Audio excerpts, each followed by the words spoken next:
Ananya, there's a lot of interesting stuff going on in India these days, but let's start with Narendra Modi. The Indian Prime Minister made his name as the Chief Minister of Gujarat, bringing supposedly economic growth and dynamism, but also controversy over ethnic tensions and riots, communal riots in his state. When he won election at the national level, the hope was that he would bring economic dynamism to the country at large, and the fear was that he might sponsor some sort of communal tension. Have either of the hopes or the fears been realized in the year plus that he has been in power? I think, unfortunately, that the fears have been realized more than the hopes. So you've got the tensions, but not the economic dynamism. That's right. That's right. We haven't seen the kinds of sweeping economic reforms, the kinds of turnaround that he promised. It's not necessarily a better atmosphere for investors and people wanting to flock to India with their business from all over the world and so on.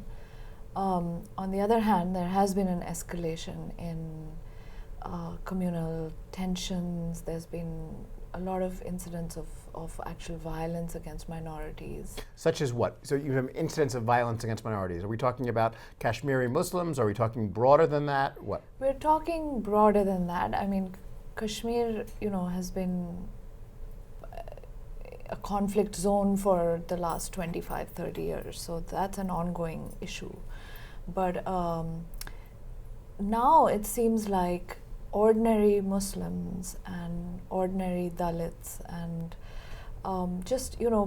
it could be in any part of the country, could be not necessarily an entire region or community or even a village. It could even be just individuals getting targeted by mobs, getting lynched.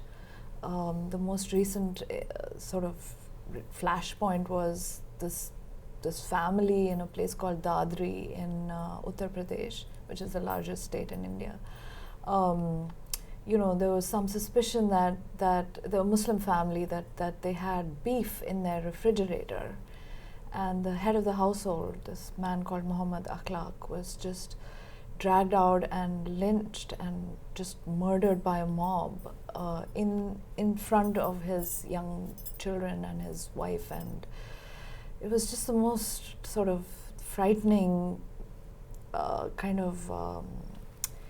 expression of a majoritarian force. Does Modi see himself as a Hindu nationalist, or do the Hindu nationalists see him as one of them? Well, this is the thing that, when he was winning his national election last year, he represented this new kind of rising middle class and the possibility of India, getting out of a rut of being ruled by the Gandhi family and this kind of dynastic democracy issues, corruption and so on.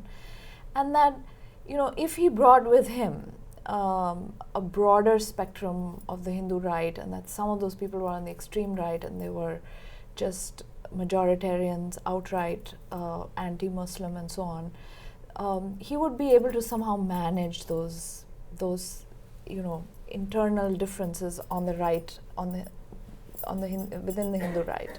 But increasingly that fringe has gotten more mainstream. It has become more vocal.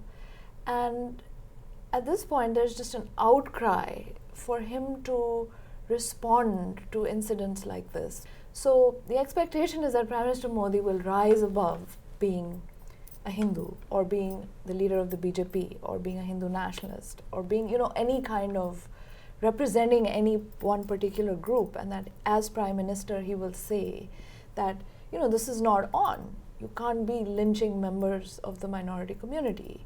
And I distance myself from the crazies on the right who are coming out and saying. And he hasn't done that. No, he hasn't done that. He just doesn't. He's not easily pushed into responding to something as though it were a national emergency rather than being, somebody's problem in particular, some community or other. India has an established and long in place system of affirmative action programs, Yes. reservations. Yeah. they were designed to help the backward castes under, the untouchables and so forth, and then expanded to some other groups. They have become quite controversial, and in fact, there was a protest in Gujarat recently, 500,000 people, driven by the affirmative action issue backlash, you might say. What was that all about? Yeah, so, social inequality is a big problem in India, and it can be, driven by caste, which is a sort of traditional way in which social hierarchy manifests itself in India. There's increasing amounts of economic inequality because, the growth is also, it's making some people wealthier, but it's also making other people poorer than they were, and the disparity is growing. So the state does have a strong affirmative action mandate and a program, and it's actually a constantly expanding program. But interestingly, what has happened in Gujarat, for example, is that communities that were traditionally powerful, because affirmative action doesn't include them, because they were never the targeted beneficiaries because they were already doing fine. It was the other people who were being left So it came at their expense in some ways, right? Right. But now that we've had many decades of the state trying to help other weaker communities, people belonging to communities that were traditionally more well-off and powerful feel that somehow the only way to actually access resources and opportunities and employment and so on coming from the state is if you're covered under the affirmative action program. So they're saying that we too should be recognized as qualifying for being backward, right? And unless we do that, we're not going to get what are essentially freebies, because left to ourselves, when all these other people are basically out of the running because they have reserved jobs and seats and we want our quotas too. We want our quotas too, but for that we actually have to somehow establish that we deserve them. That is to say, there's a race to be more backward than thou, which is the exact opposite of what reservations are supposed to do. So everybody touting their grievances, in other words, instead of actually moving past them. Do you see what's going on in some of these protests in India as having any link to the kind of populist surge that's going on in other areas of the world? It depends what you mean by populism. Because last year, the theory was that Modi himself represents a kind of populism, right? Because he comes personally from a non-elite background, and he's a great demagogue, he's a great speaker, he's a great campaigner, and he's personally very charismatic for most people, which is, and everyone says this is all like this, he represents aspirational India and the new possibilities of access to power and participation and representation, which most communities have not had. But the dark side of it is such that it's tearing apart the constitutional basis and the secular foundations of the country. And the fact of the matter is, underneath all the glitz, it's the world's most diverse population, and for it to hang together and work as one nation, you have to have a sort of healing touch. You can't be divisive in your politics and, I think, succeed in the long run, even if you manage to attract investment. And it's not clear that that has happened either. I think there's economic trouble brewing, actually.